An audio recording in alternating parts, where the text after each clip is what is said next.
السلام علیکم ناظرین، آج بات کریں گے ایک تو پختونخوا میں جو حالات ہے انہیں حوالے سے، اور افغانستان میں جو پاکستان نے ایئر سٹرائکس کیے تھے اس کے بعد جو صورتحال ہے اسپیسیفکلی اس پہ دو اہم ایشوز افغانستان میں سامنے آ رہے ہیں۔ ایک تو یہ ہے کہ ابھی تک کسی بھی ملک نے پاکستان کی مذمت تو کیا، طالبان کو کال بھی کر کے یہ نہیں کہا ہے کہ یار یہ جو ہوا ہے نا، ہم اس پہ اسپیشلی اگر آپ کا دعویٰ ہے کہ بے گناہ آپ کے لوگ شہید ہو چکے ہیں تو اس پہ ہمیں افسوس ہے، یہاں تک بھی نہیں کیا۔ تو یہ حالات یہاں تک کیوں پہنچے، نمبر ون۔ دوسری بات یہ ہے کہ افغانستان سے جو خبریں آ رہی ہے وہ یہ بھی ہے کہ وہاں پہ جو ایتھنک کمپوزیشن ہے اسی کے حوالے سے بھی اب لوگ کچھ ایسے ہیں میجارٹی جو کہ تاجک، ازبک، ہزارہ، وہ اگر آپ سوشل میڈیا کو دیکھیں تو وہ یہ تاثر دے رہے ہیں کہ اگر ان حملوں کی ہم نے مذمت کی تو اس کا مطلب یہ ہے کہ ہم طالبان حکومت کی حمایت کرتے ہیں۔ تو مطلب یہ ہے کہ یہ حالات یہاں تک کیوں پہنچ گئے، وہ کون سے وجوہات ہیں جس کی بنا پر جو تاجک، ازبک، ہزارہ ہے وہ طالبان کی حکومت بالکل تسلیم نہیں کرتے بلکہ اپنے آپ کو اس پورے نظام سے باہر سمجھتے ہیں۔ اور یہاں تک بات چلی گئی ہے کہ اب اگر ہم دیکھیں تو واقعی یہ افغانستان پہ ایک حملہ ہوا ہے، باہر سے ایگریشن ہوا ہے، وہاں پہ ٹھیک ہے افغانستان پہ نہیں ہے لیکن افغانستان میں جو پاکستان سمجھتا ہے کہ وہاں پہ میلیٹنٹس کے ہائیڈ آؤٹس ہیں جہاں سے پاکستان پہ حملے ہوتے ہیں، تو ان ایریاز کو ہیڈ کیا ہے، لیکن وہ تو ہے افغانستان میں باہر سے۔ تو یہ کیوں، وجہ کیا ہے کہ حالات یہاں تک پہنچے؟ میرے خیال میں پہلی بات تو یہ ہے کہ اگر ہم کمپیریزن کریں تو 9 اکتوبر کو جو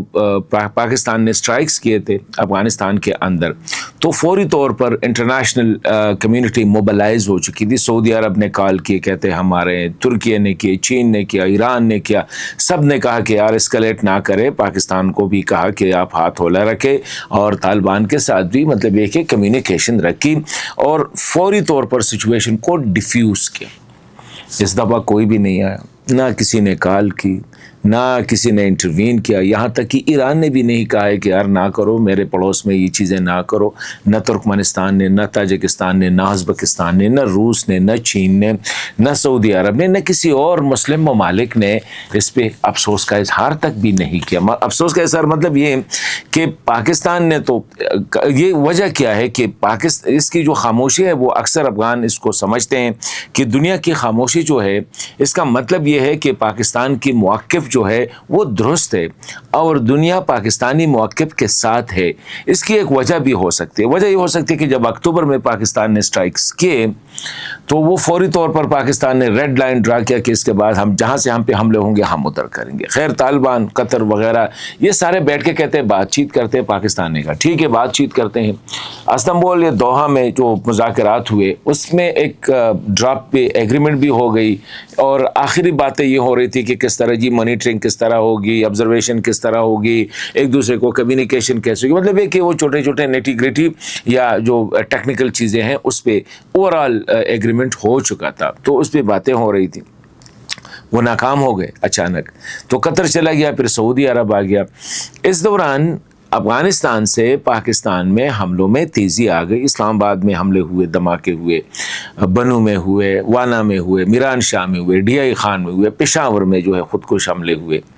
یہ افغانستان سے تو یہ سلسلہ جاری تھا، لیکن ساتھ ہی پاکستان نے انٹرنیشنل کمیونٹی کو انگیج کیا کہ دیکھیں جو بھی حملہ ہوتا ہے اس کے کوآرڈینیٹس، ان کے سارے شواہد ہم شیئر کرتے ہیں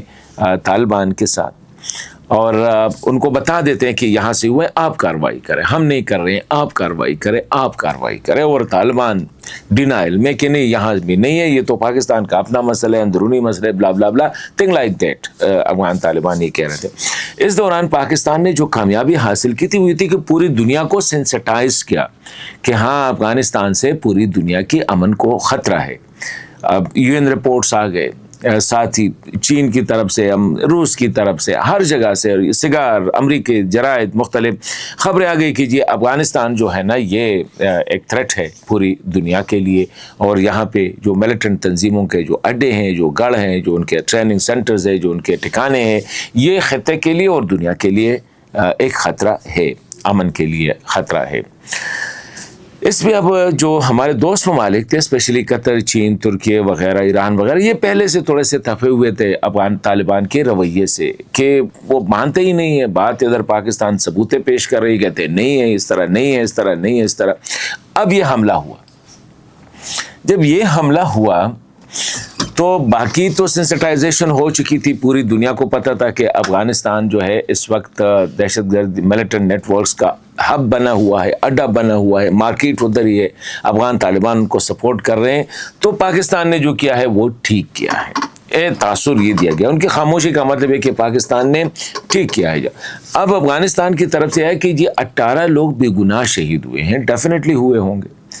لیکن اس پہ بھی کسی ملک نے یہ نہیں کہا کہ چلو باقی آپ جو میڈیا کو نہیں جانے دیتے ہیں، خوست میں یا پکتیا میں یا ننگرہار میں جو 2 اور جگہ ہیں، صرف آپ ایک سائٹ کو دے رہے ہیں. یہ جو لوگ بے گناہ مارے گئے اس پہ بھی کسی نے مطلب ہے کہ وہ اس کا اظہار، تعزیت کا اظہار نہیں کیا، اور نہ پاکستان کو کچھ کہا، پاکستان کے بارے میں نہ مذمت کی، نہ یہ کہا کہ ہاتھ ہولا رکھے، بلکہ طالبان کو بھی فون کر کے یہ نہیں کہا کہ جی یار یہ جو ہوا ہے ہمیں اس پہ افسوس ہے. چلو مذمت تو نہیں کرتے، لیکن جو آپ کے ساتھ ہوا ہے ہمیں اس پہ افسوس ہے. کیونکہ طالبان نے اپنے رویے سے دوست ممالک کو اور دیگر ملکوں کو جو ہے، خطے کے ملکوں کو جو ہے، بار بار وہ ضد اور وہ جو ان کے جو اپنی ہے کہ ہم سمجھتے ہیں، ہم جو کہتے ہیں وہ ٹھیک ہے، ہم بہتر سمجھتے ہیں، ہم یہ ہے ہمارا افغانستان وغیرہ وغیرہ، اس طرح سیاست نہیں چلتی. وہ جو اس کو جو سمیع یوسفزئی بھائی نے جو ایک کھلا خط لکھا تھا امیر المومنین کو، اس میں ایک بات بتائی اس نے کہ دیکھیں سیاست کے لیے 3 چیزیں اہم ہیں: دلیل کے ساتھ بات کرنا، منطق کے ساتھ بات کرنا، اور آپ کا ادباری ہونا جو ہے یہ ضروری ہے تاکہ دنیا. تو اس نے وہ خط میں بھی لکھا ہے کہ آپ جو کہہ رہے ہیں دنیا اس پہ یقین نہیں کر رہی ہے، آپ کی سیاست کمزور ہے، اپنے لوگوں کے ساتھ آپ کا رویہ ٹھیک نہیں ہے. تو ان ساری چیزوں کی وجہ سے دنیا نے مکمل خاموشی اختیار کی اور ایسا لگ ہی نہیں رہا ہے کہ کچھ ہوا ہے. تو یہ میرے خیال میں پاکستان کی بڑی کامیابی ہے اور یہ افغان طالبان کی بڑی ناکامی ہے. اس پہ میں نے یہ کرنا تھا کہ وجہ اس کی یہی ہے کہ طالبان کا رویہ، اور اس رویے کی وجہ سے. ابھی آتے ہیں تیسری بات، جو ایتھنک NRF نیشنلائزیشن فرنٹ یا دیگر نے جو باتیں کی. اصل میں ایک وجہ ہے، طالبان جب سے حکومت میں آئے ہیں تو وہ جو پشتو میں کہتے ہیں میم زرما ٹھولا زما، مطلب یہ کہ سب کچھ ہی میرا ہے. آپ نے اگر وزراء ہے، اہم وزارت دفاع، خارجہ، داخلہ، تعلیم، عدلیہ، ریونیو، وزیر اعظم، امیر، سارے پختون. مطلب یہ کہ حالانکہ افغانستان میں 50 یا 60% کہا جا رہا ہے کہ وہاں پہ نان پشتون، تاجک ہے، ازبک ہے، ہزارہ ہے، ترکمن ہے، احمق ہے، یہ سارے پشیوی، سارے بلوچ ہے، یہ ہے. لیکن ان میں کسی کو بھی نہ امرا نہ امیر کا وہ جو ڈیسیجن میکنگ باڈی ہے امیر کا، نہ اس میں کسی کو لیا ہے. وہ تو سارے کنداری ہے، یا اسحاق ہیں یا نورزئی ہے. یہ تو اس کے بارے میں تو یہ کہا جا رہا ہے 1-2 اگر باہر سے لیے گئے ہوں لویا پکتیکا سائڈ سے تو وہ ہو سکتے ہیں، باقی کوئی تاجک، ازبک، ہزارہ امیر صاحب کے قریب بھی نہیں آنے دیتے ہیں، اعتبار ہی نہیں ہے. اسی طرح حکومت میں دیکھیں وزیر اعظم پختون، ڈپٹی وزیر اعظم پختون، وزیر خارجہ پختون، وزیر داخلہ پختون، وزیر معارف پختون، وزیر تعلیم پختون، وزیر سارے پختون. اس سے بھی لوگوں کو تو مطلب ہے آپ نے ان کو باہر رکھا ہے. ایک وزیر تجارت ہے میرے خیال میں جو تاجک ہے اس کو، اور ایک ہے ایک ازبک جو، لیکن وہ اتنے کہتے ہیں کہ سگنیفیکنٹ نہیں ہے. یہ ان کا تاثر ہے. یہ ابھی اس طرح سارے گورنر جو ہے وہ کہتے ہیں کہ سارے 34 کے 34 گورنر پختون لگا دیے گئے. اس سے بھی یہ تاثر دیا جا رہا ہے کہ یہ سارا نظام جو ہے صرف 1-2 قبیلوں کے ہاتھوں میں ہے. تو لوگ ایلینیٹ ہو چکے ہیں، لوگوں کا انٹرسٹ ہی نہیں ہے. پھر آپ نے پورے خواتین پہ تعلیم کا پابندی لگائی. چلو ٹھیک ہے، پختونوں کے بارے میں تو آپ کو اچھی پتہ ہے، آپ کہے ہوں گے کہ یار ٹھیک ہے یہ پختونوں کے خواتین جو ہے وہ تعلیم ٹرائبل وغیرہ کلچر میں نہیں ہے، افغانستان والی پختونوں کے کلچر میں نہیں ہوگا. لیکن تاجک کے کلچر میں تو ہے، ازبک تو ہے، ہزارہ، ان کے خواتین تو پڑھتے ہیں،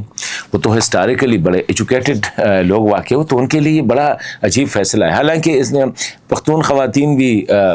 طالبان کے اس فیصلے سے سخت جو ہے، اسی وجہ سے وہاں سے بھی وہ نہیں آ رہی ہے، کنڈمنیشن یا مذمت نہیں آ رہی ہے. تو یہ جو رویہ ہے طالبان کا کہ سب کو اپنے پاس رکھنا، کسی بھی عہدے کے لیے آپ کو طالب ہونا ضروری ہے، پھر پختون ہونا ضروری ہے، تیسرا کندہار کا ہونا یا خلجیہ کا مطلب لیا پختیکا کا یا خوست کا ہونا ضروری ہے، اس وجہ سے ریاستیں نہیں چلتی۔ کل خط میں اگین وہاں سے ریفر کروں گا، سب یوسف زئی نے امیر المومنین صاحب کو یہ مشورہ دیا ہے کہ ان سب مسائل کا حل ہے، ایک تو آپ لوگ اپنی ہول سے نکلیں، اپنے آپ سے نکلے، اپنی انا سے نکلے، افغان عوام کی مفاد کو سامنے رکھے، افغانستان کی مفاد کو سامنے رکھے، ایک ایسی حکومت بنائے جس میں سب شامل ہو، سارے افغان شامل ہو، جس میں پختون، تاجک، ازبک، ہزارہ، احمد، کالا، سفید، خاتون، مرد وغیرہ سب شامل ہو، تو پھر آپ دیکھیں گے کہ پھر کوئی افغان کو اسی طرح مارے اور دنیا اسی طرح خاموش ہو جائے، یا آپ دیکھیں گے کہ پھر جو ہے دنیا جو اس طرح کوئی افغانستان پہ آ کے حملہ کرے۔ تو میرے خیال میں مشورہ بھی ٹھیک ہے، لیکن یہ جو ایکسپوز ہو گیا افغانستان کے حملوں کے بعد، افغان طالبان کا جو پالیٹی ہے یا ان کا جو سٹرکچر آف گورننس ہے کافی ایکسپوز ہو چکا ہے ہر جگہ پہ۔ اب وہ یونٹی مجھے نظر نہیں آئی کہ جو پہلے ہوتی تھی کہ ارریسپیکٹو کون کیا ہے، لیکن باہر سے حملہ ہوا ہے، ہم سب اکٹھے ہیں، اور وجہ اس کی یہی ہے طالبان کا رویہ کہ سب چیز وہ کہتے ہیں ہم نہ کسی مشورے کی ضرورت ہے، نہ کسی ملک سے تعلق کی ضرورت ہے، نہ ہمیں دنیا کی ضرورت ہے، نہ ہمیں پڑوسیوں کی ضرورت ہے، بس ہمیں جو ہے ہم اپنے لیے کافی